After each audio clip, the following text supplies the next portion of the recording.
What's up, everyone? This is the Truth Podcast, and I'm your host, Hany and Rambod, and I'm very excited because I have a very special guest today. My special guest is the CEO of Phorm, as well as S2 Supplement Superstores, and the writer of 75 Hard. His name is Andy Frisella. I know him as a really good friend. You may know him as a motivational speaker, but let's get him online and let's see what we have to talk about today. What's up? What's going on? Oh, not much. Just doing the Instagram thing for a minute. What's happening? You're not matching me right now, are you? What do you mean? Are you doing camo? Oh, what the fuck? Yeah, dude. First you steal my glasses. I saw that on Instagram. Change now? Yes. Look at this shit. Camo. What the fuck? Look at the shit he's wearing. Pull it, show him. Bro, that's fucking funny, dude. Oh my god. You're playing that shit. Yeah, I've never even seen you ever wear that shirt. I just got it. Dude, how many times have I worn this shirt? This is my first time wearing it. There you go. That's hilarious. That's funny. You know what it was, dude? Fairness texted me this morning and let me know what you were wearing, so I want to be like you. Yeah, well, just like Emily, your wife, my wife puts my clothes out for me too. Yeah. That's fucking funny, bro. She's like, here, this is what Cameron's wearing, and this is what Andy's gonna wear, so you have to match. That's right. That's so funny, dude. Hey, yeah. You know what? What's funny is we got good design tastes because we didn't even talk about that. Oh well, we're gonna talk about a lot, bro. Yeah, but that's a new shirt for you, isn't it? Yeah, it is. It's been out for just, I would say, about 3 or 4 weeks. Yeah, ours is too. Yeah, I haven't even. We got it a few weeks ago, and I said we probably stole it from you. Yeah. Just like the first Phorm colors. We were talking about that yesterday. Oh man, that's so awesome. I'm in the studio, bro. Yeah, the studio looks amazing, by the way. I can't wait to get you out here. Yeah, Joe Rogan's guy should be calling you. That's a fact. Jeez. Yeah. No offense, man. I ain't trying to hate, but that thing looks. I liked his other one better, personally. 100%. I think that he really made a mistake. It's obviously not him, it's his designers, but I think it looks super claustrophobic, and I think that they didn't realize curvature in the wall, lighting. It's just got that, like, I feel like I'm in a microwave effect. Yeah, dude, it's weird because it's like, you know what it is? It's one of those things where, like, they probably spent a whole bunch of money to set it up and do it, and then it didn't turn out right, and now they're not fixing it. You know what I mean? Like, sometimes you just got to scrap shit. That's one of them. I agree. I think he said something in one of his latest posts, and because so many people were going on and were talking about how I watched the first one, I disliked it so much in the setup that I didn't want to go back and watch any of the others. And I think I did the same thing. I watched his first one and I couldn't and I'm used to watching him on YouTube, and it's just crazy because I was in that same boat. I watched his first episode at the new studio in Austin, Texas. And then what ended up happening was I was so disenfranchised by the whole look and feel that and the colors and everything else, that it just really put me in a bad headspace that I didn't want to go back. And then I just go back and read the comments every time he posted a new podcast, and people are like, scrap it. It's done. Scrap it. And then he just said, hey, we're working on something new. So you could tell that I think he's given in. Dude, it's just, for me, like, and I love Rogan. I think he's awesome. I don't listen to a show very often because I just don't, you know me, I don't have time to listen to shows. Right. I've listened to your show, and I've listened to one of my other friends' show, and that's it. That's on podcasts forever. So I watch little clips of his online. I love what he has to say. Dude, for me, maybe that's just it's kind of like when you see a new model of a car, right? Like at first you're like, dude, that's ugly. And then, after a year, you're like, damn, that's the shit. You're driving one. You know what I mean? I don't know about that one, bro. I don't know. I liked his old setup because it like showed his personality. You know what I'm saying? And then now it's like, it feels, I don't know, everybody knows the deal and they know you just made a bunch of money on it. And I think the true loyal fans, the way I'm reading the situation, is they feel like he's went a direction that almost alienated them because of, it's corporate now. And dude, I hope they stop trying to censor him and do all this shit so that he continue on being him. Because I think he brings a lot of value and common sense to what's going on in the world, And I think people miss that. I think what's happened is because the whole Spotify deal, and there is some kind of, whether you want to call it censorship or direction that's been given to him, or where to direct in or out of, I think that the information has definitely changed. And I think that people can sense that, because what made him so good is he took it from his heart, and he was able to just really keep it raw and organic. And then now all of a sudden it would be like me telling you, you can't swear anymore. Yeah. Yeah. Did you die? Yeah. I would, bro. Like, I'm trying hard to keep it clean right now. Yeah. Well, you let it loose, man. I want you to let it loose, because at the end of the day, I will. And the other thing is, I want a lot of the listeners, whether you're watching this on YouTube or whether you're listening to this on the download, what I want you to understand is the reason why I'm on here right now, one of the main reasons is because of this guy. And it's because of the fact that we've become such good friends, and he's really talked me into doing this during this whole pandemic and this whole situation that occurred. One of the main things that Andy said was that he's like, you're one of the few people that we talk to as often as we do, and you really need to do this program. And between him and also Phil Heath's been telling me for years and years to have my own platform so that I can be able to do what I'm doing now. So between you two guys, I want to say thank you, because it was something that, I wouldn't have done it unless it was between you two guys really nudging me hard. Hey, man, first off, the world needs to hear what you have to say. You and I have become really, really good friends the last few years. People don't really realize that, but you are literally the only person I talk to on the phone outside of, Sal and my close circle here. And dude, what you've helped me with over the last few years, getting my mind right and getting on my program, dude, look, that's what's cool about our friendship. I think that people don't really realize at all, because we don't ever really talk about it. But, we help each other, even though we're in the same line of business. Dude, we're constantly helping each other and constantly rooting for each other and constantly, building each other up. And dude, that's why I value our relationship so much, because it's so outside the norm of what we typically have inside this industry. I don't really fuck with a lot of people in the industry, because it seems to be that the context of the relationship is always negative. And, what you and I have, dude, it's real shit, and I just appreciate it equally, man. It's just, I don't think I could ever give back what you've given me in terms of, what I've learned and how I've progressed and all those things. So, dude, it's mutual, bro. Yeah. And what's crazy is that when I see somebody who is really hitting on all 8 cylinders, what I like to do is go back and say, what made this guy do what he did? And I think that one of the major things is that we try to use our passion and our influence to be able to better people.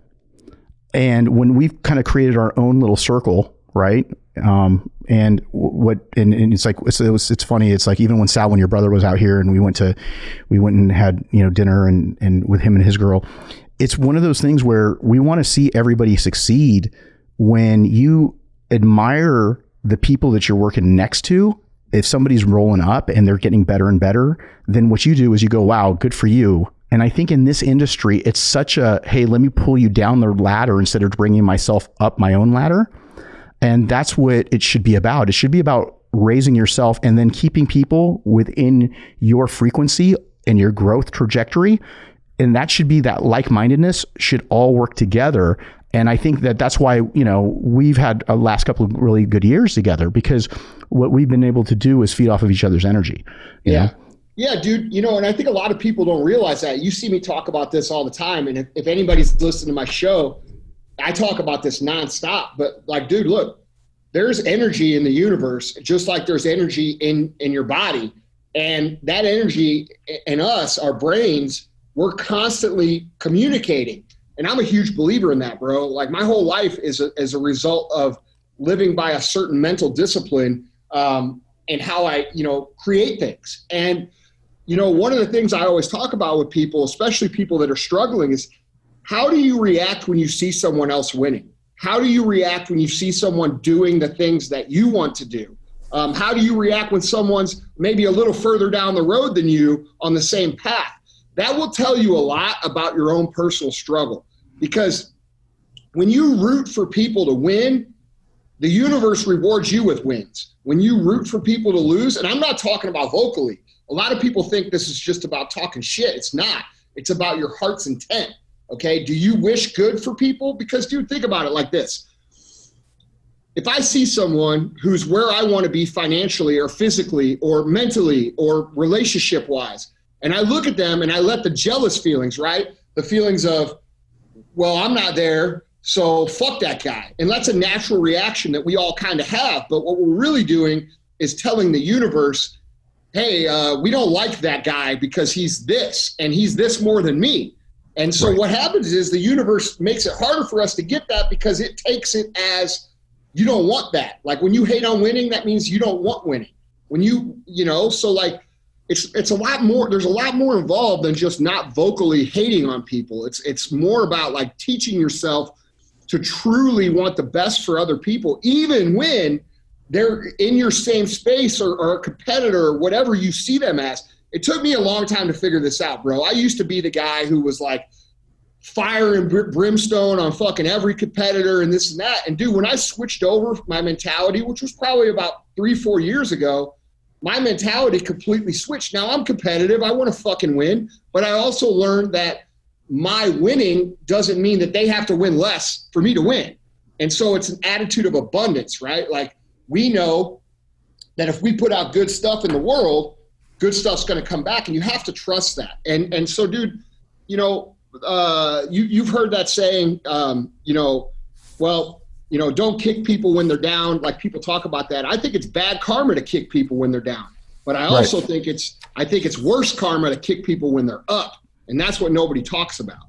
So, for all you guys out there who are listening and you're struggling, and maybe you're struggling to get some traction, or maybe you're struggling with anything, your physique, your finances, your company, your relationship, ask yourself how you feel when you see other people who are living the way that you want to live. Are you truly happy, or are you, fake happy? Because the trick is, I think, to get yourself to truly be happy, and then things start to roll a lot easier for you. You have less stress, you got more momentum, you've got an easier path with less resistance. You're not fighting yourself. You're not fighting any of the vibes that you're putting out, and things become a lot better. I believe all of that. I try to live. And that's exactly why when we talk about making sure to get the distractions out, get people and cancers out of your personal relationship or your business, because at the end of the day, it's not worth it. And it might even be a short-term struggle. So for those of you that are out there, obviously, Andy's the CEO of Phorm, a supplement company. He's also the owner of 20. How many stores are you up to with S2? I don't know how many we have. Yeah. He doesn't even know. When you have that many and you don't even know, that means you're doing good. You're doing really well. I think we've got 25 open, and we've got like 32 or something like. Right. So those are the S2 stores that are all based in the Midwest as of right now. Let's roll back the clock, and we say, let's talk about success, and let's talk about these milestones of success and what created your platform that you have now. Because again, as I go down, I see a lot of similarities, right? Because we have a lot of parallels, because we're trying to be the best in the world at what we do. You right now with the motivational speaking, your business, again, you talk about it all the time. We're going from, millions to try to get to billions. That's where the goal is right now. And when you look at 20 plus stores, you're talking about, I know you're involved in a tequila brand. You're also involved in other things that we can't even talk about right now because they're not even launched, as well as the Phorm. What's happened is roll back the clock 20 years. You started with one store. Yeah.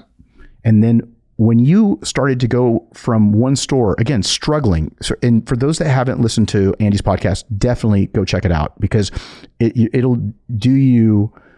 I'm doing you a disservice if I don't tell you to actually go there and make sure that you're listening, because what ends up happening with Andy is that he keeps it real. I mean, even though it's called, Real AF, what it really is a testament to somebody who's kind of walking you through the whole process, and he's going back and reflecting on where the wins were. And I'm going to do that in a nutshell today with you. Is I would like these listeners to get a better idea of how somebody took one store, made it 25, and how did he also be able to simultaneously, after so many years, I think it's about 10 years, 12 years, to launch a supplement brand and then bring it up. And so for those, this is a motivational piece. This is also an entrepreneurial piece. This is a business piece. I think it's in general, what you're going to get out of this, and what you should get out of this podcast, is understanding that there's a blueprint here that he's going to be able to show you, and you can take reference points and bits and pieces and apply it to your own life. And therefore you're going to be able to take gems, what I call little gems and nuggets of information that you're going to be able to basically level up with. So going back and starting out, when was it that you thought that, look, man, we went from one store, it was you and Chris, and you guys were at one store, and then you were able to say, hey, I got the formula down. Like, when would you, because I mean, you were grinding for a while. Yeah. Well, dude, honestly, I still don't think we have the formula down. But I think we figured out a lot of things that we didn't know before. So I'm very careful how I talk to myself this, bro. Like a lot of people see my personality and they think, oh, this guy must be the cockiest fucker on the face of the earth. But it's actually I'm actually error on the opposite, where I don't give myself enough credit. And so I'm very careful about how I talk, because I don't want to ever be that guy that gets lazy or gets complacent or gets, how I was before. Right. It's called staying humble. It's called staying humble, because if you stay humble, you'll stay hungry.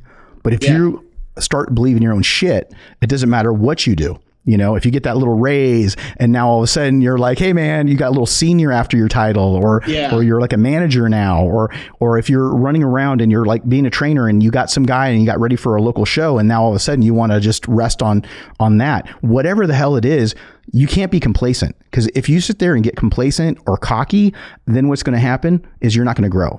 So basically, your personality is very much like that, because what you tend to do is you outwardly project confidence, but there's a difference between cockiness and confidence and arrogance. So, because that's why you continue to keep growing and at faster and faster rate. Yeah, I'm terrified of standing still, bro. Like I was broke for so long that it's like, I'm terrified of it. And,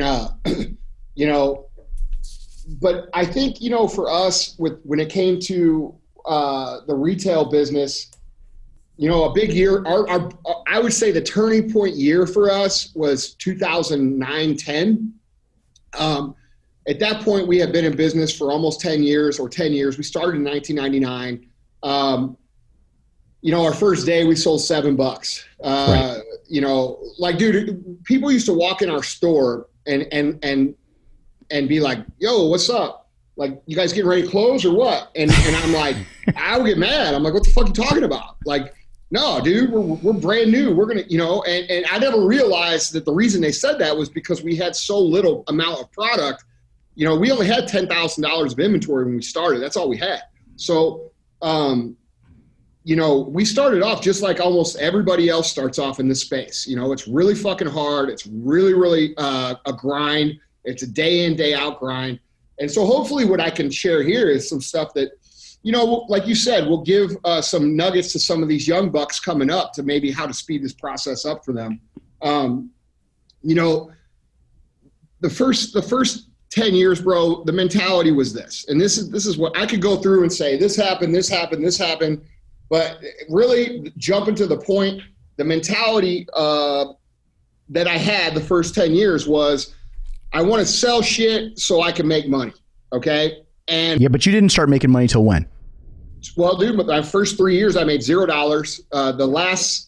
The next 7 years, I made $695 per month for a total of $58,000 roughly over the course of 10 years. I worked at bars. I worked at gyms. I did side projects to make money. And that's how I lived. First 3 years, Chris and I lived in the back of our store on and off. Dude, a lot of times we shared a mattress that I talk about a lot on my podcast that, it had a fucking piss stain on it when we got it. because we who was it, you or Chris that pissed in? No, dude, it was somebody else's, which made it worse. And so, like, dude, this mattress, we were in the same center of a Salvation Army store, like it's like a Goodwill, and so we went down and got this mattress from these guys just to throw in the back. It never had sheets on it. It never had, like, it wasn't made up like a bed. It was just a fucking mattress, and it had a stain on it, like probably like, I don't know, this big and like all irregular shaped. And, you know, I never knew what it was, but to me, it made sense that it was probably someone else's piss. And so when we used to sleep on it, I always made sure that my head was never on that spot, because I had this like weird feeling that, like, if I slept on it, that I would drool and the pee would somehow like come up in my drool in my mouth. So like I had this weird, like, yeah, sleeping on other people's piss is not a good thing. Fuck Andy. That, man. I'll start at the bottom, but that's below what I want, you know? So I have my standards, bro. They're high. Yeah. Well, a 3-inch mattress in the middle of a store is definitely, and like, that's what we lived on. And so, you know, we went through all these different challenges. You know, in 2006, we got a second store open, and then we had an opportunity to take over a failing chain of stores. And they called us on a Monday, and they're like, "Hey, we're closing the stores." And I said, "No." I said, "Don't close them." And this was, we were in Springfield, Missouri, which is 3 hours southwest of St. Louis. And I told the guy, I said, "Don't close them." I said, "I'll come right up." And so I drove to St. Louis that day.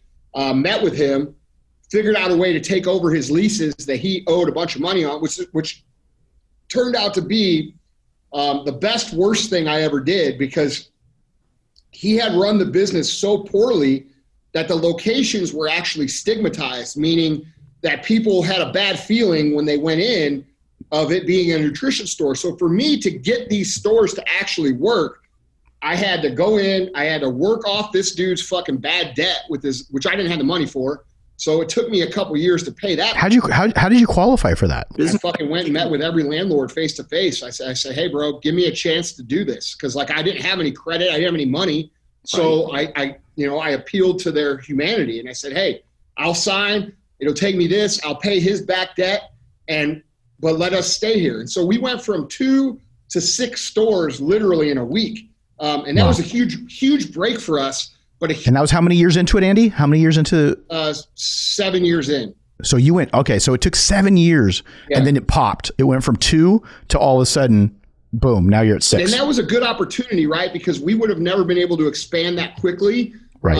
And I learned a lot. That was probably the time, the 2006 to 2009, where I learned the most, because dude, we didn't have really employees down in Springfield. So when we took over those stores, we went from a 3 or 4 person operation to managing, you know, probably like 20 people. And that was a big jump for us, right? Like I didn't know how to lead. I didn't know how to manage people.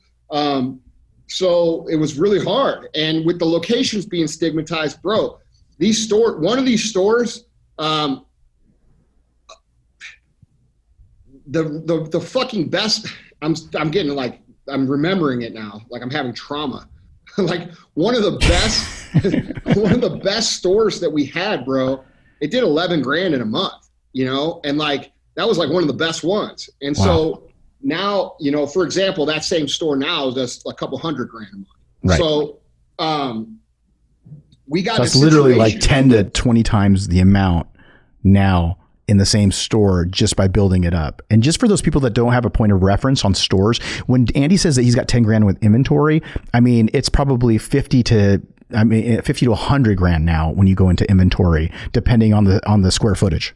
If you've been in them, they're packed. Yeah. But I mean, that all took time, right? Like, right. So we were constantly, you know, like that time where we said we weren't making any money, we were actually making money. We were just reinvesting it. So it's a little bit misleading. Like a lot of people hear what I say and they think, "Fuck, dude, how did you not?" No, it's not that. Like, dude, I could have went out and bought a BMW and a little M3 and thought I was cool shit, but I wasn't. We played the long game, all right? And it was about reinvesting in our company, reinvesting to grow, so that we could create a real company. And then we ran those stores, the 6 stores, till like 2008 or 9.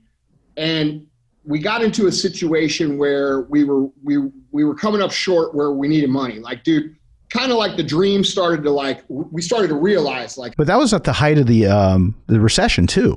Yeah, for sure. And we grew 100% every year those 5 years of that recession. And I'm going to tell you how. That's what I'm getting at right here. So Chris and I had an opportunity to go clean carpets at Sears and take over this franchise. For real, dude. I was about 1 inch away from becoming Andy the fucking carpet cleaning guy.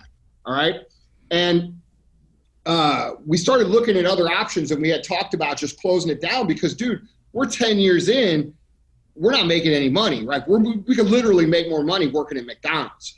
And so we started looking at other options, and, I don't have a degree. So my education at that time, you still couldn't get a job without a degree. So my options were very limited. I had an opportunity to go in and work at this carpet cleaning franchise and take it over, which I seriously considered. And funny thing happened when I went to the training. Like, this is how serious I was. We were going to close the company. I went to the training for Sears, and I started cleaning the carpets, and I fucking threw my back out, bro, and like real bad. Like it was in Columbus, Ohio. I had to fly back.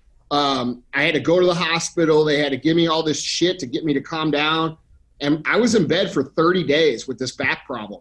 And so during that 30 days, I had a lot of time to think.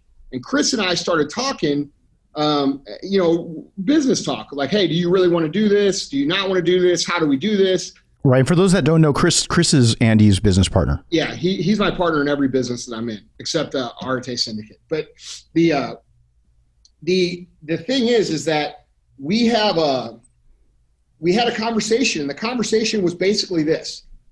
Hey, dude, like, I don't really see myself doing carpet cleaning. And he's like, yeah, I don't want to go be an accountant, because that's what his actual degree is in. And so we started talking about the things that we liked about what we do, right? And one of the things that we both agreed on, that we both liked the most, was that, in our industry, the fitness industry, whether you're a trainer, whether you're, you own a store or a brand or anything, one of the best things about retail for me was when you would actually help someone, right? Instead of just selling them some shit, and they come back, 3-4 months later, and they're down 70 pounds or 100 pounds, and they're fucking crying, and they're like, yeah, dude, you saved my life. Like, dude, we've all had that 1 or 2 experiences. If you work in this industry and you haven't had that experience, you're doing it fucking wrong. Okay. So we talked about that, and we both agreed that, like, dude, I like that. Like, I love that feeling. I love that I don't know, that connection that you have through really helping someone. And so, dude, we kind of were on the phone. We're like, I was like, I can remember, dude, I was like, man, I don't really, I guess if we do this and we never make a whole lot of money, it's okay. But I think if we're going to do it, let's agree that we're going to focus on creating that as much as possible. And dude, and from that day forward, we committed to creating that result for people, whatever they needed. Mm-hmm. We were going to do the most that we could to make sure that they had that result. And bro, we grew that next 5 years, we grew 100% every year. And that's when things started catching on. And, that was 2009, 10. And that's when we started First Phorm. First Phorm was we got a lucky break. I don't use the word luck, but it's kind of chance or whatever. I had a guy, actually my cousin worked at this company that manufactured powders, and they were doing a product for Target, and they asked me to come in and consult to ask if the product was any good or not. And they're asking me as a supplement store owner, and they don't know. These guys are just food scientists. So I went in and I helped them with the product, and Target ended up not doing the deal with these guys. Well, I fucking asked the owner, dude, remember, I have no money at this time. Like, there's nobody's investing in me. I didn't have a secret fucking trust fund or anything. So I asked the owner of the company, I said, hey, let's work out a deal to where we could start working with you. We're not Target, obviously, but we could be there one day. And this is with the manufacturer. Yeah, he's a contract manufacturer. And so, and they were here local. And so what we did was we partnered, and I said, hey, look, if you agree to do this for us, I'll buy all the equipment and then you put it in your plant. And that's how we did it. So we co-op the facility. We still do it today. We still work with the same company. We've grown. They've grown. We've grown. It's a great fucking relationship. And, you know, they still do all their other food stuff, but they do our supplements. And that's how we work. That's how we work our facility, you know, together with them. And so you leveraged what you did because you sold yourself to the tenants. I'm sorry, as a tenant to the landlords when you went in to try to level up. Then you saw an opportunity to be able to partner because of a chance meeting. Right. Well, it was weird, dude. It's like what I said with the universe. You know, Chris and I spent so many years in that store, like a lot of you guys who own stores right now, doing the same exact conversation. Man, this company does it right. This company does it okay. This company does it all fucking wrong. And we started picking apart, you know, hey, let's be more like these guys and less like these guys. And we started coming up with our formula for how first Phorm was going to be. And, you know, while we're putting that energy out in the universe, this fucking phone call comes to me, right? So, and at that time I had just started learning about the law of attraction and quantum physics and all these things that I truly, you know how much I believe in them. I know you believe in them too. Yeah, absolutely. Yeah. So, well, I don't get to talk about it much because obviously in the past, like with my platform, it was all about training. Right. And the people that I worked with, you know, and I converse with, and this is one of the reasons why I kept my circle so tight, even with the clients, because I feel like all of these things help with success. So we'll get into that a little bit. Yeah. But what really it comes down to is, like you said, also what I call frequency, right? It's like a lot of people use that word frequency. When you start getting on a higher frequency and the same frequency, what ends up happening is all of a sudden you're like, wow, I'm getting these really cool opportunities. I'm getting these really cool things handed to me because you're not creating a negative aura around you. And once that happens, that positivity flows, and all of a sudden the luckier, you know, you're like, oh shit, more positive I am, the luckier I get. And that is going to lead into also when you went into the contract manufacturer and you said, hey, look, I want to do this and this with you. Then now all of a sudden First Phorm was born. Yeah, that's it. And you know, our first product actually we had made elsewhere. So we had been using a contract manufacturer in Canada to make a few of our products before this meeting. So First Phorm was kind of already born, but it wasn't like what it is now. It was just it was a bullshit contract manufacturer white label product. And and then we went into relationship with these guys, and they're still my business partners, and we do fucking great, and we do all kinds of stuff with them, and it's an awesome relationship, man. We're actually building a brand new supplement manufacturing exclusive facility together right here behind our headquarters. So it's but if I want to use it, I can, right? Huh? If I want to use it, I can, though, right? Oh, fuck yeah, bro. I got you. You know that. I'm like, and that's the little Evogen machine yeah, right back there. Look, dude, I'm here to help. Dude, you know. I know. And you know, with the stores and everything, I mean, now, guys, let's talk numbers here. Andy's very open in his podcast. I mean, he's in the hundreds of millions in revenue between the stores and First Phorm and everything else he does. And then also with doing the Arte Syndicate, which for those that don't know, before the pandemic, Andy was traveling like every month to be able to do speaking roles, speaking engagements. And he was basically going out and not only working with individuals, but also in a huge group environment too. You did both.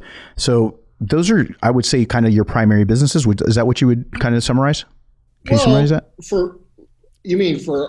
Well, I'm talking about like you have First Phorm, which is basically spun off from S2 stores. No, I'm talking about your primary stuff right now. So because your focus, we got First Phorm S2, which is the retail stores. We've got a handful of like side investment projects that we work on that are doing really well. Where we're not the face, but we're in the group as a big owner.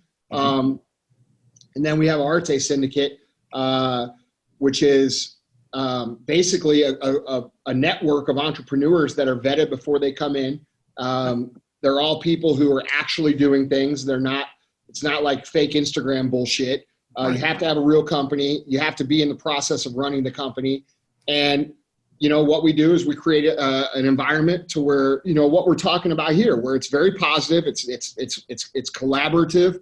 It's something that people, when they're admitted in, there's a reason that they're admitted in. It's application only.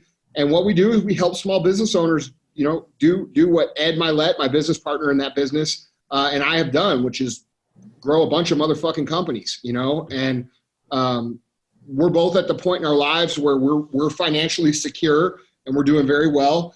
And, he did my podcast back in 2017, and we got on the topic of all the fake that's out there. And there's a ton of it. Yeah, it's most of it. It's most of it. Yeah. And, we were both just kind of like, dude, this is fucking ridiculous. Like, I'm embarrassed to even be in this space, because him and I were both speaking at that time heavily. And that's kind of how we got to know each other, because we were both doing really hot on the speaking circuit. And we said, well, what the fuck can we do about it? Because we're both problem solvers. And we came up with this idea for Arte Syndicate. And it's been one of the coolest things I've ever done. Obviously, when you're coaching people, you take on a lot of extra stress, because if you're a good coach, their stress is your stress as well. And so it's been, that's been challenging for me, because it's taken, on top of what I do personally, I've sort of absorbed all this, shit.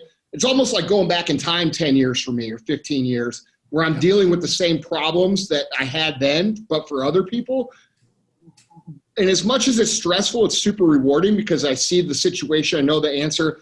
And then I see guys, I have a really good buddy, Brian, who's in that group, who, he was doing $1 million when he joined, and now he's doing over 10, and it's only been a year and a half. So it's really cool to see that. It's just like, dude, when I was talking about somebody losing weight or changing themselves, and, they're like, it's almost like, dude, people have to do things for themselves before they believe in themselves.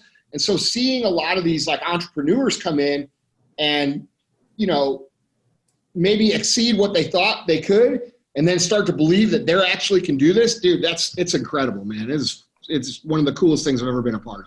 Well, and now that you're coaching too, because it's like, that's basically kind of the entrepreneurial side of your business, where you guys are coaching, very similar to, I'm creating the parallel of kind of what I do. You become the sin eater, right?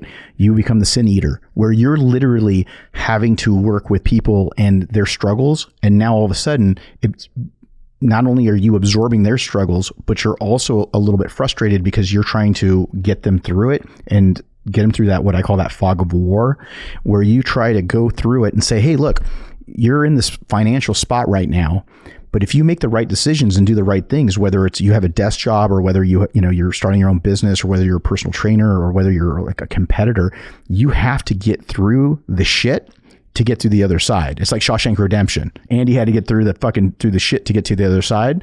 And the same thing happens here. You have to basically do that with your client. And again, going back and creating parallels, you're doing it with people with business. I do it with people that are getting ready for whether it's the Olympia, or whether they're getting ready for a show, or whether, there's people that I also work with that also aren't really mainstream, but they're business owners and CEOs and executives. And part of the life coaching gets thrown in there. Bro, that's what you're great at. That's what people miss. People think you're a great coach. And dude, I'm just going to plug you hard for a minute, but not the way you really want to be plugged. I know it's disappointing you. But look, dude, here's the you like that one? Yeah. DJ's laughing. So dude, the thing is, and I tell people this all the time, it's like, Hany's not a great coach because of the X's and O's, or the grams of protein, or this or that or this. The reason that you're the greatest coach is because you understand how to get people to see and get them through that fog.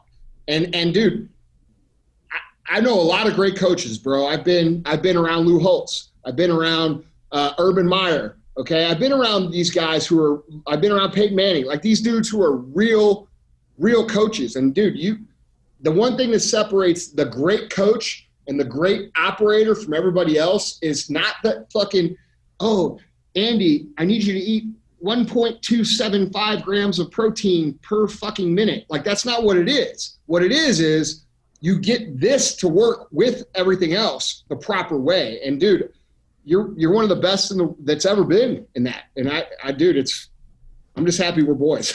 No. And that, thank you. I really appreciate that. I mean, the kind words. At the end of the day, my mantra is always, everyone says, okay, what is it? Is it his training? Is it this? Is it that? It's what it is. It's creating a balance.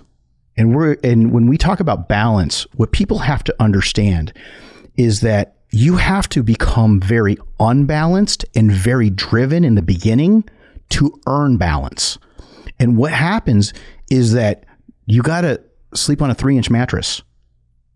Okay. You have to turn around, and I had to train a bunch of fucking people I didn't like. And I didn't really, in a lot of ways I didn't even respect after I got to know some of these people, and sometimes for free, because they wouldn't pay me. They'd be like, oh shit, there's people that owe me money from years and years ago, but it was my canvas. And I just stuck to it. And everyone said, well, what do you want to do when you kind of wanted, because again, it was a side gig for me. I still had my day job because I had to buy a house here in the Bay Area. I was, doing remote training after I moved back from UC Santa Barbara, the whole 9 yards. And people were sending me the FedEx pictures and, to help pay my way through school. And that's what I used to do for my, online training. The online training back then was just was a disposable camera, or it was a FedEx envelope full of pictures, go down to Walgreens, 1 hour photo. And I had to do all that shit. I had to deal with a lot of bullshit, people freaking out, in the middle of the night when you didn't get back to them 2 hours. They send an email and they're like, and you're just like, dude, chill out, relax. I just got the email 2 hours ago. I'll get back to you. And this wasn't even back when we were all plugged in like we are now. We're talking about like the late 90s. And I think that the thing is, you have to earn balance. And one thing that you did was you sacrificed to earn balance. And when you get to that point, guys like us, we try to check off the other boxes first. And whether it's you with your weight loss journey, and you were as high as 350 pounds. Now you're 270 pounds and pretty rocked out, bro. I mean, like you are, like, your physique has changed so much. It's not, if you would have just took off the body fat and you would have been down to like probably 230, but you've literally put on 30, 40 pounds of muscle too. And so, but you earn that balance because you've earned the ability to now actually go train, because you need to balance it out. And that's where people don't understand that in your life, you have to grind. You have to do those 12-hour days, 14-hour days. So later, not that you're going to cruise, but you could if you wanted to, or you take that time and effort and put it into yourself. And it's just like me with my journey, right? I was doing really well up until I had the car accident this year, and getting back in shape. And now with COVID, now we're just back again the last 2 weeks, and I feel great because we both think training is a natural therapy. But it really comes down to is that when you get your body and your body right, then your mind comes around. Then as your mind comes around, your finances come around, your relationship gets better. All of those things are like a domino effect. And that's where I think where we've created a lot of synergy with you was that it was just like, as we were able to clear, that was the only box that wasn't checked. And because you were successful, you got a great business, you got multiple businesses, you got all these other places that you've like literally checked the boxes off, and this was the one thing that you wanted to master. You didn't want to just be like, fuck man, I just want to be like leaner. You're like, dude, I need to look like this. Yeah, dude, like for me, that came in, I decided that in 2016. For those of you guys who do follow me, and we've got a lot of crossover here. So yes. A lot of our audience knows who I am, knows who you are, which I think is fucking great.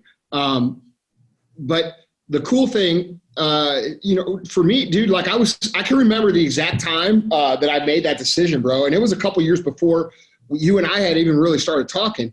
I was 350 because, dude, most of the fucking weight, I lost that first year. The rest of this time has been, just working and working and working. But I was sitting on my couch, dude, and I had pneumonia. And anybody who's ever had pneumonia knows it's terrible. Yeah, and I had it for like 3 weeks. So like I couldn't even, I had no energy. I couldn't go to work.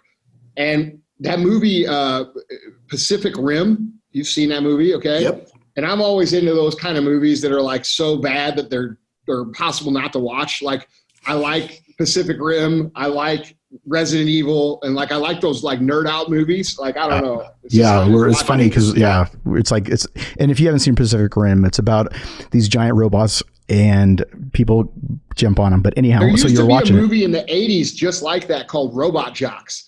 And when I was a kid, I thought that was the coolest movie because I'm like, yeah, dude, I want to get one of these big robots when I grow up. And fuck, man, I still might build one. I don't know. Thinking about it now. But like, dude, so that movie came on. I'm watching it. And dude, I swear to God, I watched it every day for like 3 weeks. Probably a couple times a day because it was on like TBS or some of the shit where they just replay it. So I'm watching this movie. I could fucking recite that movie. But anyway, I remember I'm sitting there and I'm looking at my phone. And every day, dude, we're selling more shit. And I'm thinking, and like, dude, I was doing very well then financially. You know what I'm saying? It wasn't new. I had already been making money for a couple years at that point. And I'm like, fuck, man. I'm like sitting here. I'm 350 pounds. I got pneumonia. I'm making tons of money. This is fucking cool. And I'm like, and this is literally only like 4 or 5 years ago. Yeah. It was 2016. It was actually 2015. And I remember thinking, I'm like, this is why motherfuckers kill themselves. Like, this is why rich people kill themselves. Right. I remember thinking that. And I remember thinking like, dude, you're fucking leaving. Like, I remember having a talk with myself. I'm like, bro, you are fucking fat. Yeah, you're making lots of money. You're letting down your whole team. Your whole fucking team is out there sweating and working their asses off. And look at you. You're a fat piece of shit. And I remember thinking that. And like, it clicked for me. Like, it wasn't about me anymore. It was about them. And so I made a commitment to myself that I was going to get myself in shape. And so that first 2 years, that 16 and 17, you know, it was a constant struggle and a constant battle. And I got myself from 350 down to 238. And you know, I was small at 238 because I got a big frame. Yes. And yeah, because Andy's, just so you guys know, and who's listening to this but have never seen Andy, he's built like a linebacker, but like that body builds. Like he's got muscle on his frame, but he's not like, you know, you're a big guy. You know, it's one of those things. You're built big boned. I'm built like an athlete. You know. Yeah. And 6 foot. What are you? About 6 foot? 6'1"? It's 6'1". Yeah. Yeah. So, you know, at that weight, I was just thin and I wasn't feeling it. So I'm like, okay. And, you know, dude, after losing that kind of weight, you're very paranoid about trying to put any kind of weight on. Right. But what naturally happened, and good for me, is that I basically, and this kind of happened by accident too, dude. Like I didn't intentionally set out to get my weight back up. But I started kind of getting comfortable with my food and I didn't like cheat. I was just eating more good food. And I kept training and I started putting on muscle and, you know, and then, you know, a year after that or two, I kept in that phase and, you know, I went up to like 275, 280 again. And I'm like, fuck, you're getting fat again, bro. It's happening. Right. And then, you know, I locked it back down and I did that a few times over those years. And then in 2019, I started 75 hard. And ever since I started 75 hard program, I haven't looked back. Well, we're going to talk about 75 hard, but because I, you know, obviously I was watching the development of 75 hard because you were. That's going to be a cool conversation. So what I wanted to do is I wanted to tell you a little brief story that I don't even know you're aware of because some of my staff members were like, hey man, tell us a story about how you and Andy met. So what I'm going to do is I'm going to start off with how I actually first heard about Phorm, because Phorm is not a typical bodybuilding brand. You know, we have typical bodybuilding brands that we see at the shows and whatnot. So what ended up happening, the first time I ever heard about Phorm was actually through something that very mutual to us, a love and passion that we have, which is cars. Mm-hmm.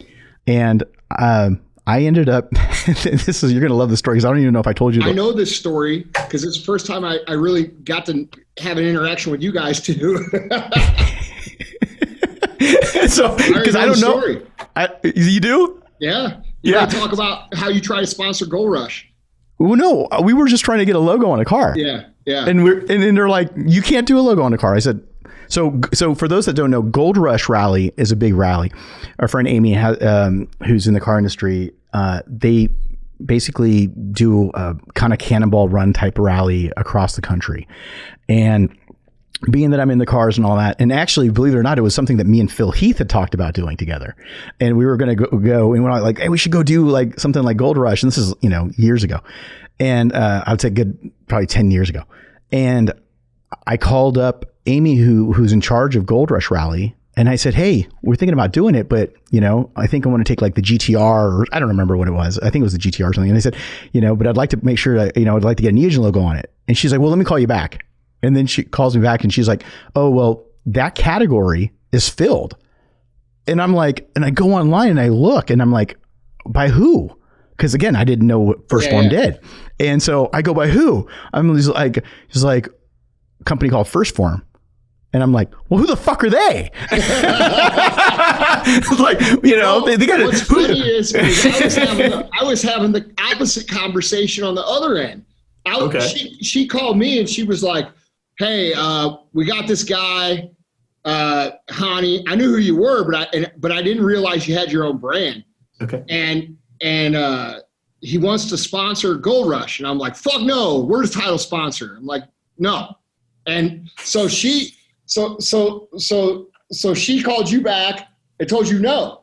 Yep. She called me back and she's like, no. And I'm like, what do you mean? Like, well, who's saying no? She's like, well, Phorm is the title sponsor for this. And then, like I said, because I'm like, well, who the fuck are they? I'm like, because I was like, it's like. That was back in the day where, I did have that competitive thing where I was like, no, and so, it's weird because it comes full circle, but yeah.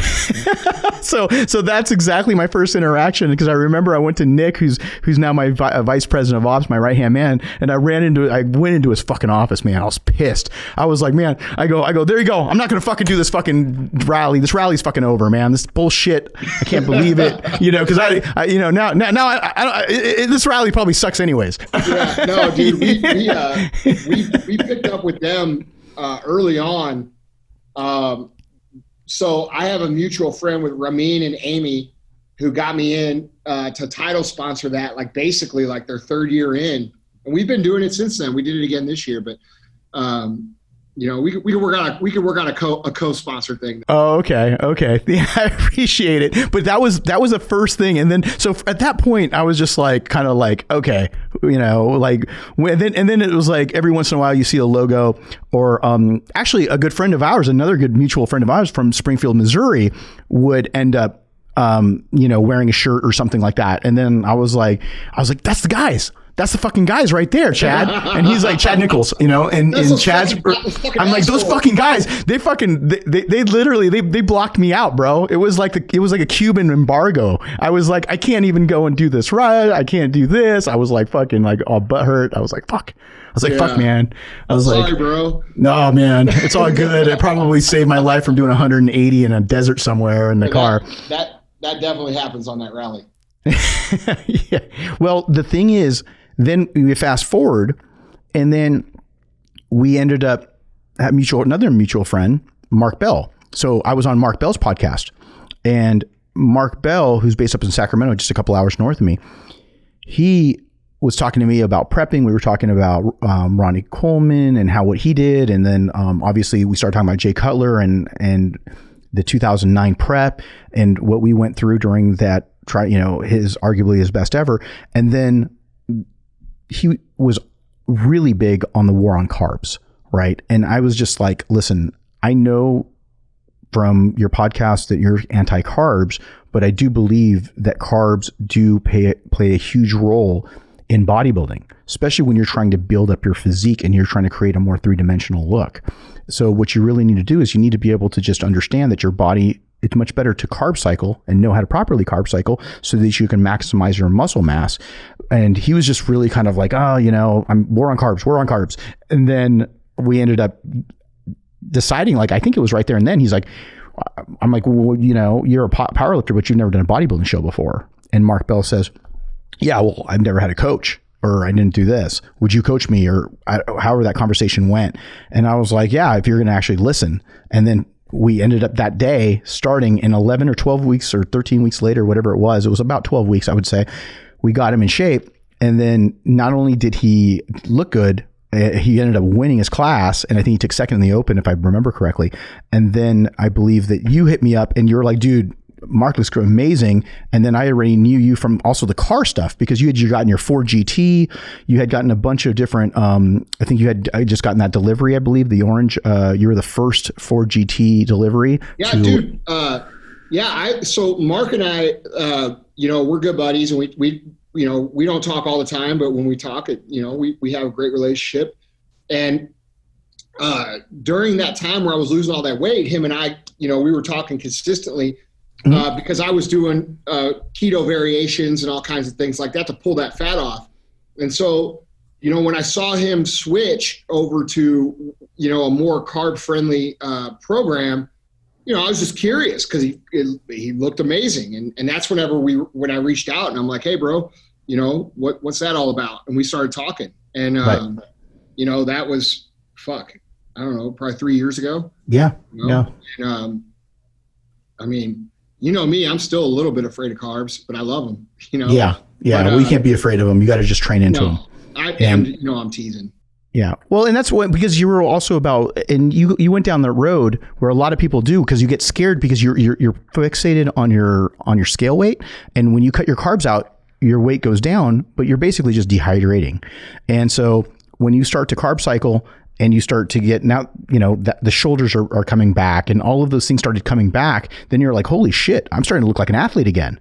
Yeah. And that's for when me, at that point, that was just a hard switch to make, because I didn't have the discipline needed to eat carbs and not overeat carbs. So that was where I knew my weakness inside. And so that was where my hesitation has always come from, is that, dude, I love to eat, and I love alcohol, and I love all the shit that everybody else loves. And so knowing that I was weak there, I sort of avoided it. And then, I started switching my mentality from running from things that I was weak at to attacking things that I was weak at. Right. And when that happened, now I started to switch things into a test, right? So now I saw it as, instead of like, oh, fuck, dude, I can't eat carbs because I'm going to be fat. I'm a fat guy. I started looking at it like, motherfucker, I can eat carbs. Carbs don't mean shit to me. Like, I'm going to eat exactly what I need to eat, and that's that. And when I switched that mentality to passing that test, as things started to change. So yeah. And now, I mean, like, I remember you went to Vegas, and I think you did a thing with Ed, or I can't remember if you went and spoke at a group, but I remember like just being up on stage in a black t-shirt, and all of a sudden your shoulders and everything else. It was one of those things where feeling comfortable. And I think that was another thing that probably, honestly, like probably the only thing, one of the only things that you sat down and said, look, dude, this is my fucking major problem.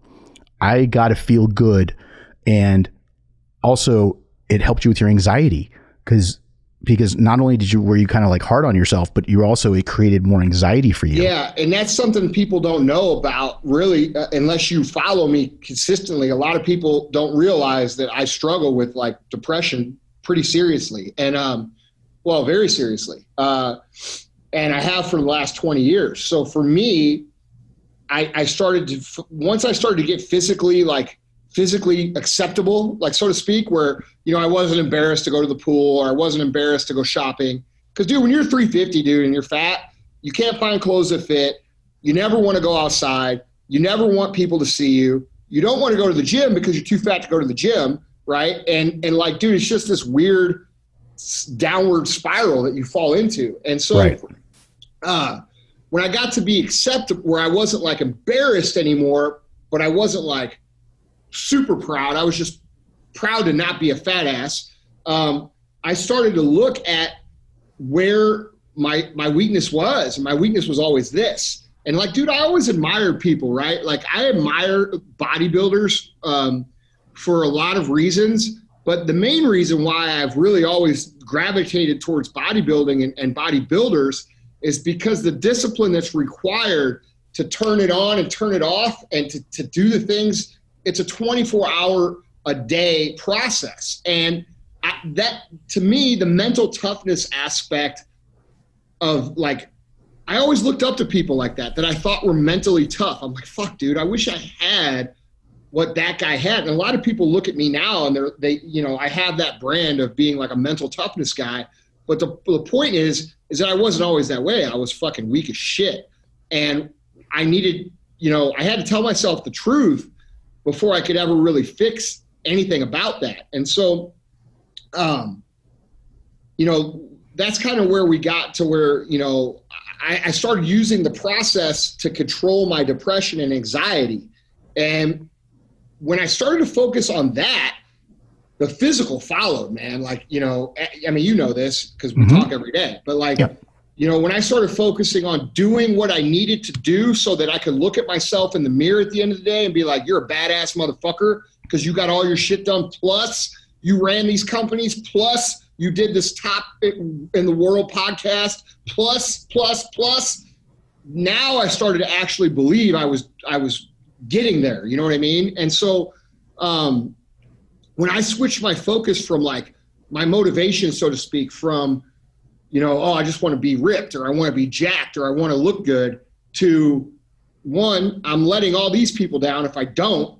Two, you're mentally all over the place, bro, when you're not focused. You're a fucking train wreck. That's the truth. When I'm off my focus, dude, I'm a fucking wild animal, dude.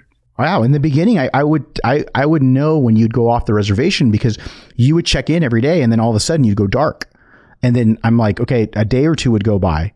And I didn't even tell you this, but there was times where I'd call I would call Sal.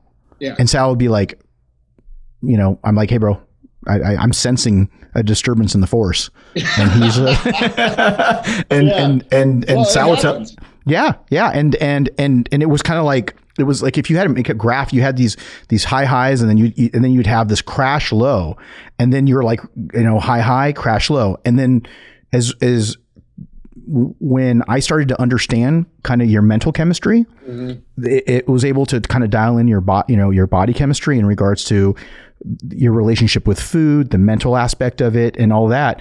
And then when that started to be able to take care of the highs and lows, then your performance both in the gym and in your business and everything else started getting better. But there was times where you wouldn't get out of bed for days. Oh yeah. People don't believe that. Like, believe it, you know, like I would look, dude, everybody's got struggles that other people don't realize. And like, you know, this is something that's important for me, for people to hear too, because you guys all look at people who have the highlight reel, man.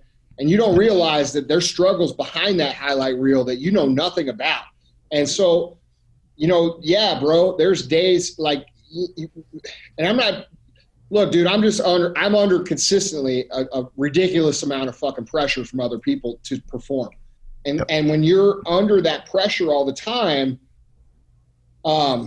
it's very easy to let it crumble you. And dude, you know, there's been times where I've had to take off like weeks of work because I'm mentally fucked up. And, you know, I haven't had that problem the last couple of years, but, you know, if you're one of these guys or girls who struggles and you think like, fuck, dude, I don't have what they have. No, dude, that's a skill. It's a skill that you learn. It's a process that you grow into. And, you know, the 75 Hard program that we talked about a little bit ago, that really was designed. Now, a lot of people use it for physical transformation. That's not what it's designed for. It's designed to get your mental in the right place and teach you things like what confidence is and how to create it. You know, what self-belief is and how to create it. What fortitude is and how to create it. And all of these things that we need that encompass the idea that we call mental toughness, right? Because, dude, nobody's born with that. Like some people appear to have it, but it's only because they've went through, like you said, the Shawshank shitter, man. You know, they've crawled through that tube for years and years and years, and they figured out how to deal with it. And so, you know, like everything that I do, dude, shit's hard. And when I figure something out, I try to share it with people because I think we all need the help, right? Like depression's never been a bigger problem in America.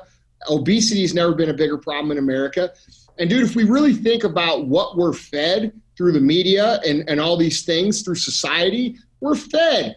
Be fat, be lazy, enjoy yourself, treat yourself, self-love. Self-love all of a sudden is like eating fucking candy in the bathtub. No, it isn't. Self-love is putting yourself through the shit you know you're supposed to put yourself through, you know, so that we can be better. And, you know, I just felt like, okay, you know, I mean, you knew what my routine was that everybody calls 75 hard now, right? Like that was how I lived. And like, you know, that when I was hot, I was following that program. And then when I wasn't. And it wasn't about the diet and the exercise. It's about all the things that are encompassed in that program. So, you know, and I think my personal opinion, man, is like a lot of people are like, well, dude, what do you think you'll be known for? I think I'll be known for making that program. I think it'll be one of the greatest programs that ever existed on earth. You know, and as you know, you can do any diet or any exercise program with it. 100%. But what it does with your fucking brain, man, I mean, you know me, dude, you have to tell me to fucking stop sometimes. Yeah. So now it's like completely going the other way. Yeah. It's a mental discipline program for those that don't know, that basically it's a set amount of cardio work has to be done outside. There is a certain amount of actual mental stimulation that has to go in with actually reading. There's some kind of diet program. Again, it's not something where you sit there and say, hey, I'm going to get ready for a show with this. This is more of let me create what I call a mental fasting. It's a mental fast where you're trying to reset and a mental cleanse, because what you're doing is you're trying to go back to the basics of where we were millions of years ago, hundreds of thousands of years ago when we first were on this planet. And it's like being outside, being able to learn as much as you can by reading the self help. And again, it's reading very, very against the audio portion of it for specific reasons. But what it really becomes is it becomes a reset tool. And then if you feel like you're going to veer off, then you need to stay on it. And that's when you've kind of structured it while we were going through it, and you were building we were doing it, but there was no name to it. Right. And what happened was you were able to help be able to refine the process and refine the messaging. Came out with the book. So congratulations on that. I know that was sold out right away. And a bunch of different things. So I think that at the end of the day, what it really comes down to is that people need accountability, and you need to figure out what works best for you. And so if it's 75 hard, if it's, if it's an accountability coach or whatever it is, you need to be able to just really have that stick-to-itness to be able to get through the shit. Yeah, and dude, that's going to help you get there. That's the main lesson of that program. There's a million little lessons that you will fucking learn doing it. You're going to learn so much about a lot of bodybuilders. Like, yeah, dude, I've dieted for 20. It ain't the same, bro. It's a different thing. Okay, right. You're not getting cheat meals. You're not getting. There's certain things you got to do. You're not doing your cardio outside when it's fucking 13 degrees outside and 6 inches of snow. Shit like that. Okay, so the whole thing is basically designed to create qualities in yourself, and it works. Ask anybody who's completed it, they'll tell you. Confidence, self-esteem, self-belief, self-accountability. Basically, the way to describe it in a simple way is, the outside world no longer has influence on your actions. You have influence on your actions. And when you think about all the things that the outside world costs us with the influences that it puts on us, let's just say, this is me. This is the old Andy, right? I'm on a diet, dude. I've had fucking 5 days of great diet. I need to celebrate. Motherfucker, right. You did 5 fucking days out of your whole life. Like, that's not time to celebrate. Okay. No. So you're thinking like, oh, I'm doing good. And then your boy calls you and he's like, hey, we're going to watch NFL on Sunday up at the bar, you know, and you're like, all right, well, I had 6 good days, so this would be only 1 bad day. And like, dude, you have to start to be in control of these scenarios to where like you don't just give in to the influence, because dude, if you blow in the wind to whatever's happening around you, you can't ever get anywhere. Right. And so I think the main thing that people, you know, get from this program is their ability to understand and know that they are in absolute control of their path. And that's, you know, dude, what's that worth? What's that fucking worth? Like, I remember being the person who was like, fuck, dude, maybe if this happens and this happens and this happens, then I'll get where I want to go. And it has nothing to do with that. It has to do with what you do every single day of your life. And if you do 1 + 1 + 1, you're going to get fucking 3. And that's reality. The truth is, most people, and every one of you guys listening to this and watching this show, you know it's the fucking truth. The reason you aren't where you want to be is because you haven't done the fucking work. You just haven't done it. And if you are doing it, you haven't done it long enough. Nobody fucks you. Nobody fucking cheated you. You fucked you. And that's the reality. And so until you're ready to be comfortable with that fact, you're going to continue to blow in the wind. And if you want to get through that fact and develop that skill very quickly, 75 Hard will help you do that. And that's what it's about. Yeah. Well, I think, you know, your philosophy it's basically a testament to what you went through. Right. And I think that people are listening to this, you know, whether, again, you want to try this or you don't, at the end of the day, you need something that's going to create accountability. And that's what it's really all about. It's about accountability, because too many people want to point the finger and say, hey man, that coach fucked me up for that contest prep. Or, hey, by the way, out of here, bro, coach didn't put that fucking food in your mouth. Hey, you know what? The coach shouldn't fucking make you miss that workout or skip that workout. Like, you know what I say about coaches nowadays? Coaches nowadays is like State Farm insurance. Like a good neighbor, State Farm is there. Like a good coach, you can point and stare. And that's what it is. Like, you just point and stare and say, hey man, no, this guy did it. This guy did it. He was the reason why I got fucked up. And then they'll bounce around. But and then the ones that are coachable are with the same guy for 10 years, 15 years. They're with the same people for long periods of time. That's a problem in society, bro. You know, but that's exactly what it is. Yeah. This is a societal culture problem that we have. You know, everybody, again, it comes down to the media and what we're fed. Everybody's fed the same bullshit. Everybody's told that it's this person's fault, or it's fucking that, or it's this and that. And dude, the truth is, the people who have the voices in this country are doing a fucking terrible job at teaching the younger generations what the truth is. You know, they're teaching them. They're soft. People now, we know they're soft. That's really it. I mean, they're soft as fuck, you know, and if that hurts your feelings, criticism. That fucking hurts your feelings, it's probably because you're fucking soft. Right. That's the truth.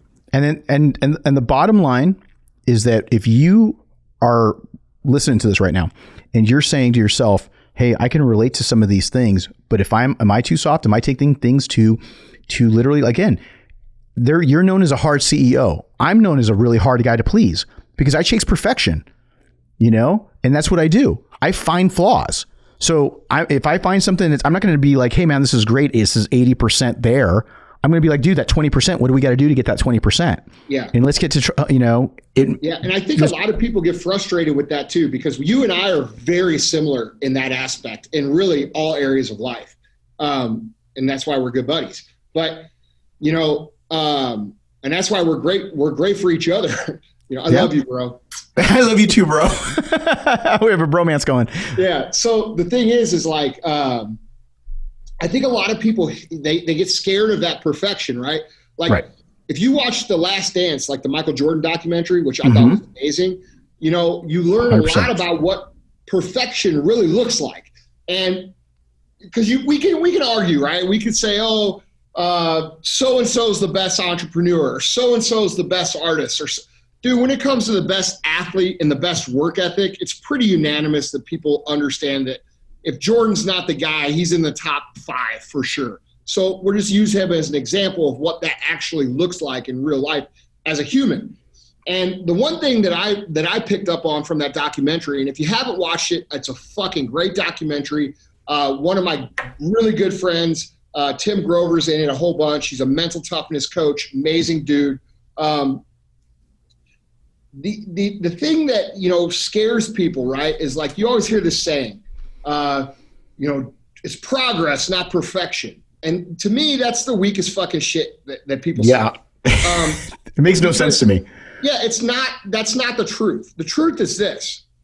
The truth is it is about perfection, yes. But to get perfection, it's about being present in whatever it is that you're doing at the moment and giving that your all. So if you watch Michael Jordan, it's about chasing the perfect day, bro. So if you can repeat the perfect day today and the perfect day tomorrow and the perfect day the next day, and let's just say you get out of 10 days, you get 8 perfect ones and 2 shitty ones, your life's going to look pretty fucking perfect after a couple of years of that. I have a whole podcast episode on this called Win the Day. It's episode number 107 on my feed.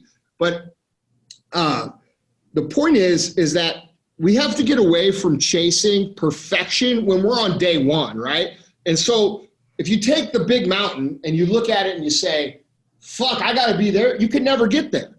You can never get there because you're going to constantly look at like, how the fuck do you get there? Blah, blah, blah. The only way to get there is one foot in front of the other, motherfucker. That's it. And so we have to start training ourselves to value the perfect day over perfection. And so when I watched Jordan in that documentary, one of the things that really stood out to me, man, that I love so much, and it really has honestly, like, dude, that was like a month ago I watched that, and it's really made a difference in my happiness. And I'll explain why. Because a lot of people think like, you know, to be intense and to win and to be competitive, you got to be angry. And dude, for a long time, I thought that too. But recently I figured out that's actually not true. You don't have to be angry all the time. What you have to be is focused all the time. And so that can mean, for example, the one thing I watched Jordan do, and if you watch the documentary, you'll remember this scene. But there was a scene before the pregame where he was like playing dice or flipping coins or quarters with one of the security guys. Yep. And bro, you could tell, like they're betting, right? He's a big gambler or whatever. That's cool. But they were betting like $1. It wasn't about the dollar amount. It was just about the bet. And like when you and I bet, it's like, hey, fucking $1, right? So like, you know, it's you see him and he's right before a game, a big game. And they're just playing a game of dice and they're having a fucking blast, bro. Like he's laughing. Dude, you would have thought nothing else in the world was going on around him but that fucking game. And dude, when I saw that, I'm like, that's fucking what it is. That's what it is. That's the key. And dude, I've been putting this in practice. You and I have not really even talked about this, you know, offline. So it's cool that we're having this conversation now for everybody to hear. But it's made me a lot happier because now, like, instead of me trying to rush through things to get to other things, now I'm able to be present in the moment. And I realized, I put it all together, like, dude, when I'm having a conversation with Charlotte, who works, you know, on the way to my office, it's no longer, hey, Charlotte, what's up? It's like, okay, this 30 seconds, I'm going to give her my full attention. And all of a sudden now the vibe has changed where it's like, it's a higher vibration to where there's no longer anxiety to get from here to here to here because I got to get there. Now it's, hey, I had a great fucking day. Oh, and by the way, all my shit got done perfect because I went from trying to win the day like that to win everything I do, right? So like I want to win that little conversation with Charlotte, who's 19 years old and just started here because I want her to feel good. I want her to have confidence. So I'm going to give her that 30 seconds, the best that I can give her, you know what I'm saying? And then I'm going to move on to the next task or the next task. And I kind of let it come to me and be present. And bro, that has just made such a massive difference in not only how I feel, but how good I perform. You know what I mean? That's awesome. Yeah, it was cool. It's you know, dude, one of the things I try to live by is the phrase always be learning, you know, and, you know, Michael Jordan's one of the greats. So I don't know. I just thought that was so cool, dude. Like how he, you know, people are like, how do you deal with the pressure? Well, fuck, I don't know if he ever even felt it because like he was just doing what the fuck he did. Like he went to practice, he did the practice. Yeah. When they're doing layups, he did layups. Yeah. When they're doing sprints, he's running sprints hard. You know, it's whatever you're doing, you're putting your all into it. And so instead of like looking at it like this huge mountain that we have to climb, really how we should be looking at it is, how do I make that perfect step? How do I make that next step perfect? How do I make that next step perfect? And focus on those things. And as you focus on those things, the rest of the big picture starts to materialize. Yeah, well, the biggest thing that I take away from getting rid of anxiety is to be properly prepared. Mm-hmm. So whatever you're doing, you know, I talked about it on my last Q&A podcast about, is bodybuilding making you fat? And I said, it's not the fact that bodybuilding is making you fat, is because it's making you hungrier, and then your food is not prepared properly. So then you're doing a drive-through 2 hours, 3 hours later, or you're not eating all day long, and then you're just fucking, you know, gluttonous meal at 11 o'clock at night. We all know. Just having. We all know. Yeah. You and the French fries. You love your French fries. But, you know, but you've been able to control that because now you're prepared. Now you've created the environment of accountability, preparedness. You've got your team from Emily helping you with food. You've got, you know, your staff at work. And I think that's the other thing, is putting the right people around you that, you know, can handle situations, right? If you own a business, you want it to be able to invest. I can't fucking, you know, when people always say, hey, what's the most important things of starting a business? And I always say, have a good accountant and have a good lawyer. And then also, obviously, the third thing on that tripod is have an operations person that knows their shit. And I couldn't do what I'm doing with Evogen without Nick. And that's gotta be you without Nick. You know, but yeah, at first it was me in my kitchen, you know, it was me in my kitchen because I didn't have a store. I mean, I was training people and I was just like you, trying to find a better product and making a better product out there. That's the thing. Most people, like, dude, most people have never, I see this a lot because I deal with it in Arate consistently. But a lot of people think that, like, you never did that. Like, you never sat at your table and ran your business. Like, fuck, dude, I just this is my first office I've ever had. And we just built on brand new crazy headquarters. Like, most of the shit I was doing in my car or doing on the, you know, like, and that's on the kitchen table. Yeah, bro. Like, yeah. Like, if you're doing that right now and you feel like you're not doing it right, bro, you're doing it right. Like, that's the way. That's what it takes. Yeah, that's what it takes. Going. Absolutely. And that's the thing. It's just about keeping going and making sure you have the right people around you. So when you bring those people in, positivity, knowledge, drive, all those things, and you'll know from your gut when somebody really gives a shit about what you care about, and you'll know. And if they don't, or if it's just a paycheck to them, you're never going to get anywhere. If your staff, it doesn't do that. I've been to your facility. I know how it is.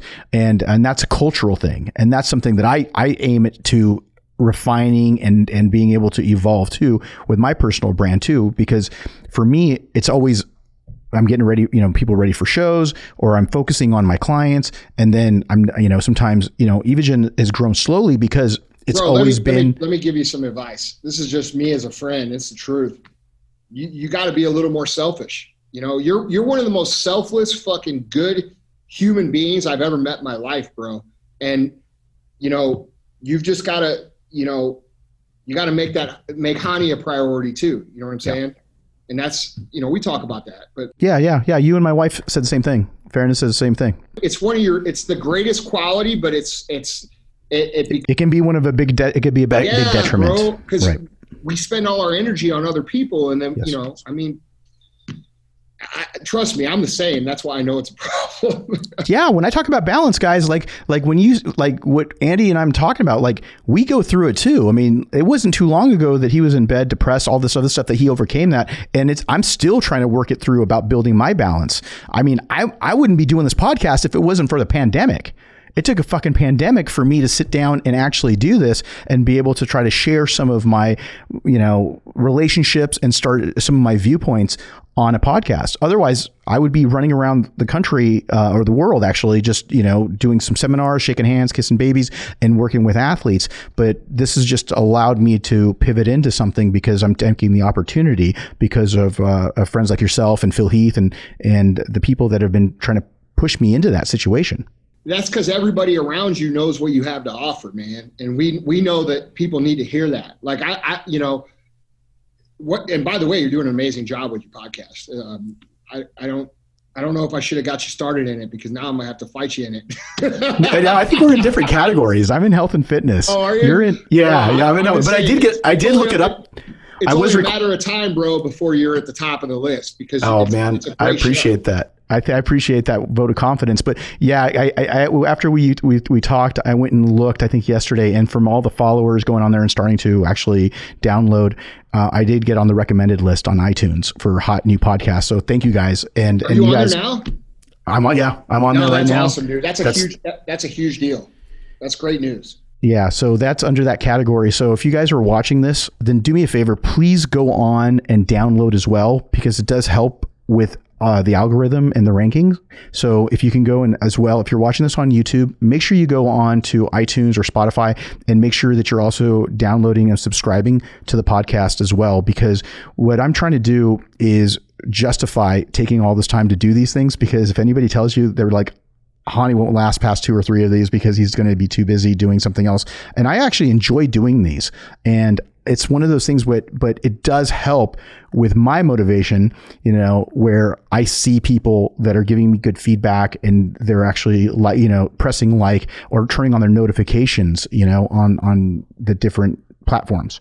So YouTube has, notification bell. So that way, when I have a Q&A up or if I have a new guest, it's one of those things where it does help me out because it helps drive in a sense of purpose for me. So I appreciate everybody. And guys, also make sure that you leave them reviews too. If you when you click subscribe, you listen to the episode, leave a review, because those, I know from firsthand, putting on a show costs a lot of money, and it costs a lot of time, and it costs a lot of opportunity costs. So like things that you and I could be doing that would actually make us money that we don't, we don't monetize these things. So, if you guys get something of value, this is what I tell everybody on our shows, if you get something of value, just do us a solid, man, and refer a couple friends and leave a review. And those things really help out any podcast a lot. But this is going to grow regardless, bro, because it's good.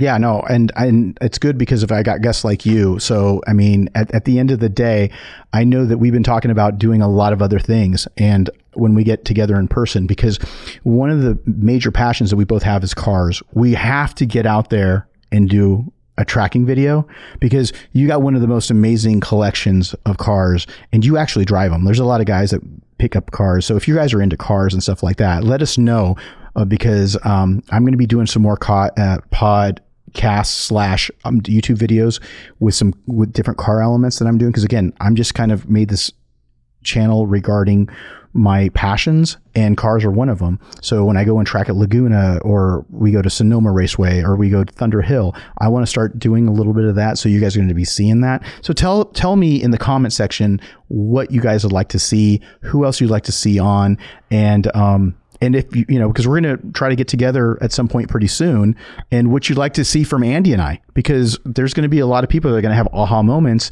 and that don't know that the relationship that we have. So that if you see something that you go, hey man, let's get a workout in. And because that new gym of yours, man, that needs to get broken in. Yeah. Well, dude, listen, you can come out, but I would rather not train with you, to be completely We did that before when I went out and I was out there. Fucking arms. And the best part about it, we did shoulders. Yeah. I actually have the pictures and the videos from then, so that way down the road you could see what you look like. That'd be interesting, because I was fat then. Yeah.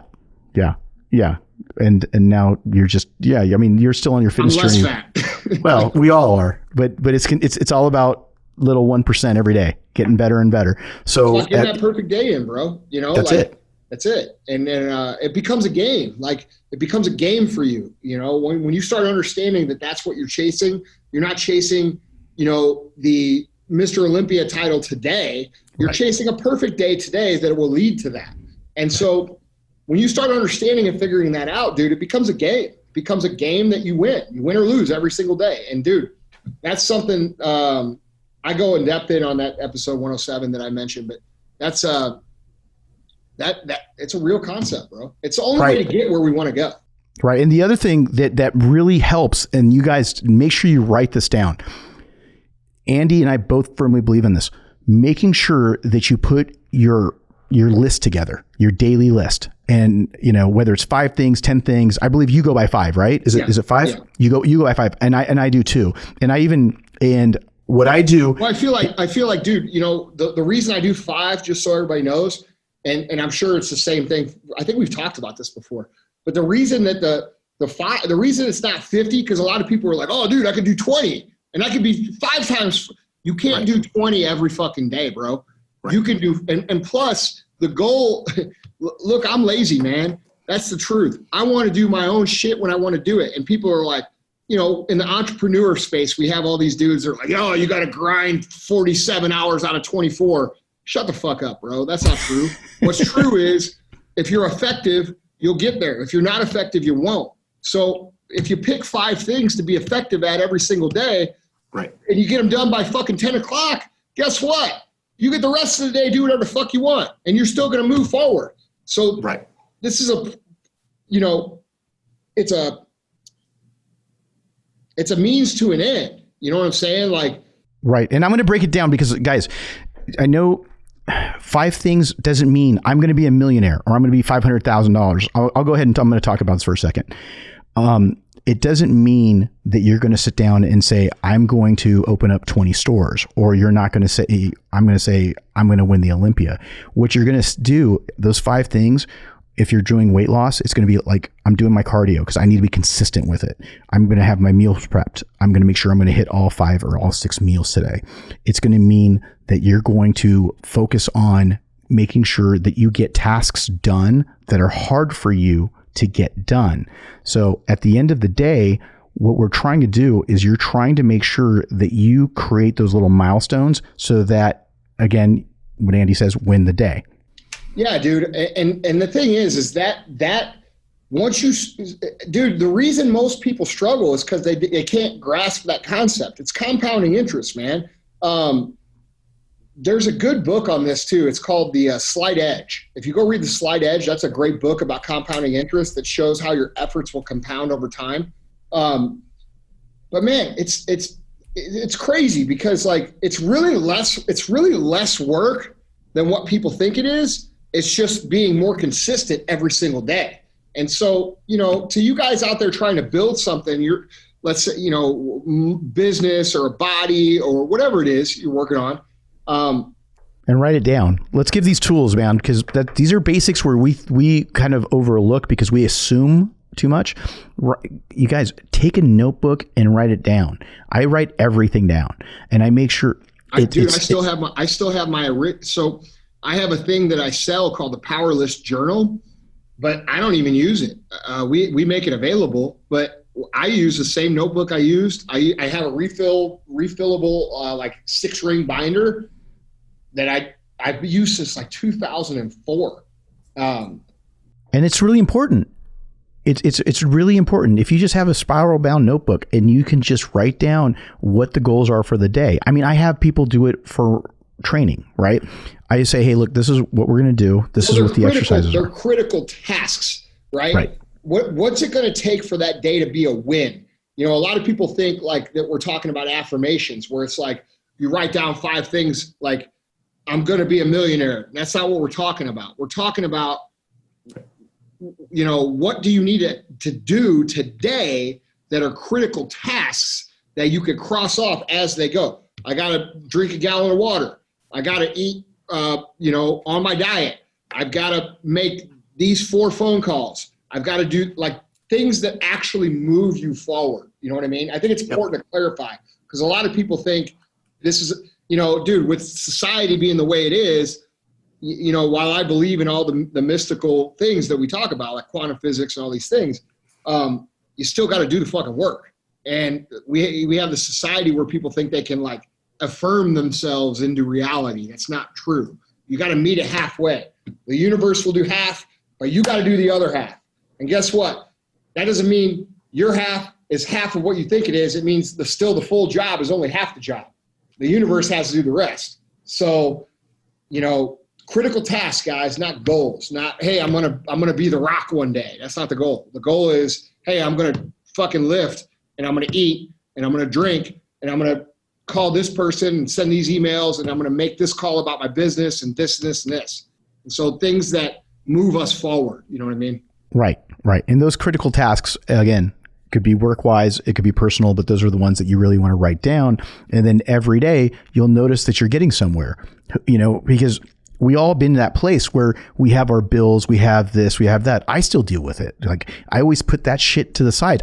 But if I write it down, it'll get done. But if I tell myself I'll do that later, I've got some bullshit, hard mail that I got to get, snail mail I got to get back out. It won't happen unless I write it down on my list, and then it'll get done. And it's just signing some contracts and sending them out, some hard copy things. I have Nick tell me, hey, look, man, these are the 5 things I need you to do to get these things done when you come in today, because I know you got your podcast. I know you got this. I know you got this. So these are the 5 things. So again, when you write them down and you see them, it's doing that. The thing that I want to finish up on is also how important it is to visualize. And, it's bodybuilding is a very visual sport, and most of you listening have some affinity to bodybuilding, but at the end of the day, you have to visualize, and creating a vision board. You don't get to a $200, $300, $400, $500 million company by just saying, one day I'm going to go from 1 store to 200. I'm not going to go from, hey, I was a trainer at 24 Hour Fitness to I'm going to be a 19-time Olympia champion and say I was always going to do this. You grind, and then you set up those milestones. You set up those short-term goals, and the vision board is where I feel is very important. And theirs are going to be a mix of the things that you care about the most. For you and I, it's probably very similar. It's going to be a Lamborghini Countach. And, for me, it was an E30 M3 that I still sitting in a warehouse right now that I ended up buying. There was like things that I knew that I wanted that were material, but also like, hey, I wanted a house. I wanted this. I wanted that. There's some things that I wanted. I wanted to get out of credit card debt.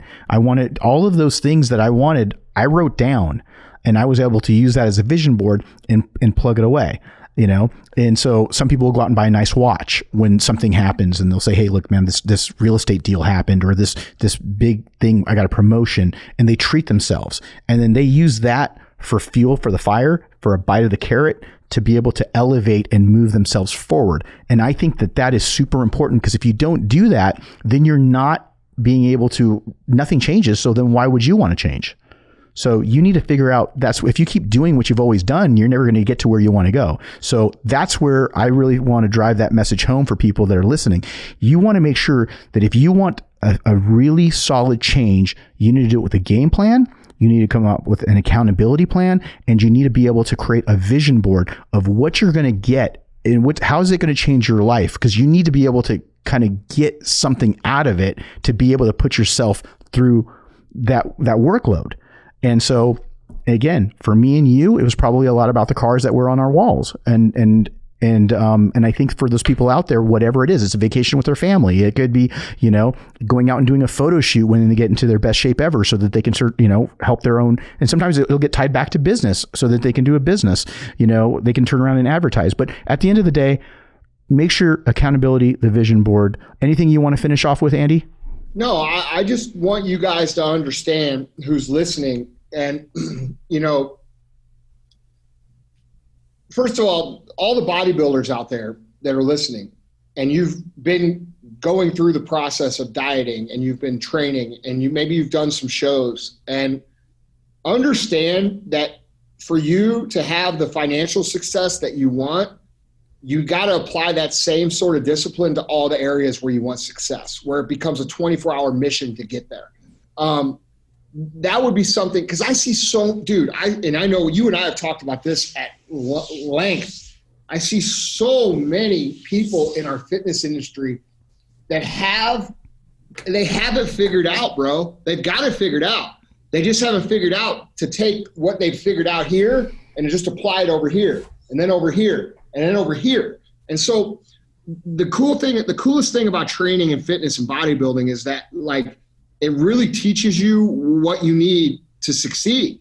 And so for those of you guys out there that might be struggling right now, maybe, you're a trainer, maybe you've got a store, maybe you've got a brand.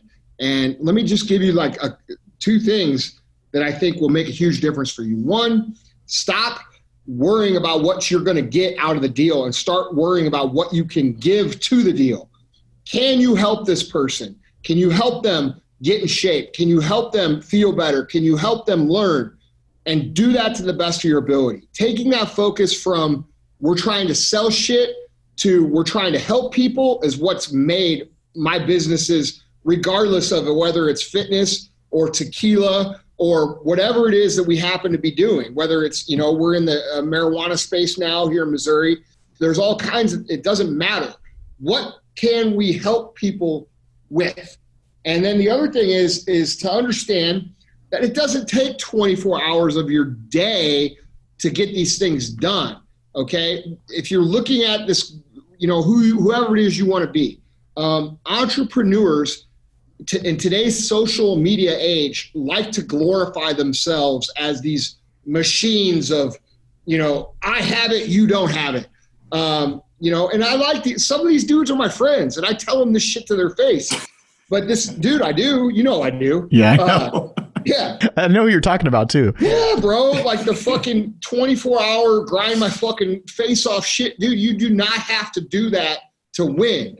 What you have to do is be organized, be disciplined, and be intentional with how you get things done. My goal every fucking day, bro, and you know this because I train at the same time every day, and when I train, because I'm showing you what the fuck I look like. Yeah. Yeah. You actually send me pictures every fucking day. Yeah, I do. And dude, that's not because, dude, sometimes we don't even talk about it. But the point is I don't want to fuck off. I'm not fucking off. And me having to send you that picture makes me not eat that shit the night before. You know what I'm saying? Yep.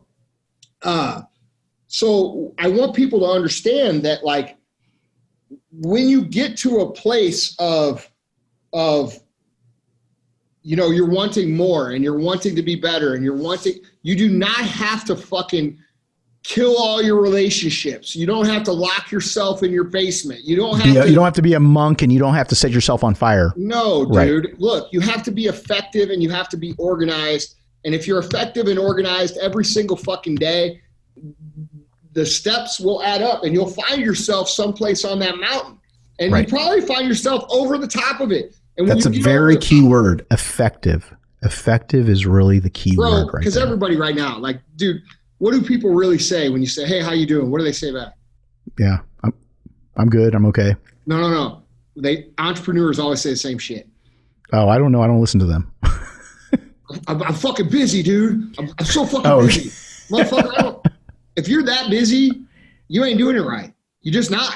It's about being effective. And so people like to beat their chest on busy. Like, dude, you know these people, right? Hey, Hany, how's it going? You've never done this, but like, you know what I'm saying? Hey, Hany, how's it going? Oh, fuck, bro. I'm so fucking busy. I'm drowned. Do you think the universe is going to reward you with any fucking thing else than more of that shit? Right. It's not. So let's learn how to work with what we have, not against what we have, so that we can be sane. Because, like, let's be real, dude. The goal of winning is not to fucking just win. I mean, for some people it is, but for most people it's to have a better quality of life. So if you got to spend 8 a.m. to fucking 7 a.m. 23 hours a day to get it, it probably ain't worth it, and you're not going to be able to do it sustainable. So, understand one. We all go through this shit. And two, understand that it's not as hard as you think. It's just being consistent in little pieces. Yeah. It's all about it. Like you said, the word, I like that word, man, effective. You got to be effective. And if you're organized, you're going to be effective. But again, brother, thank you so much for being a part of this podcast. Thank you so much for helping me get out of the nest and making sure that I actually launch this thing, because it means a lot. I really appreciate it. Well, you're doing amazing, man. And thank you for everything that you do for me too. You're easily one of my best friends in the world, bro. And I appreciate you every day and support everything you're doing, man. And not being weird this time, but I do love you, man. And I appreciate it, dude. I love you too, brother. Thank you so much. I really appreciate it. That's Andy Frisella. I'm Hany Rambod, and that's the truth.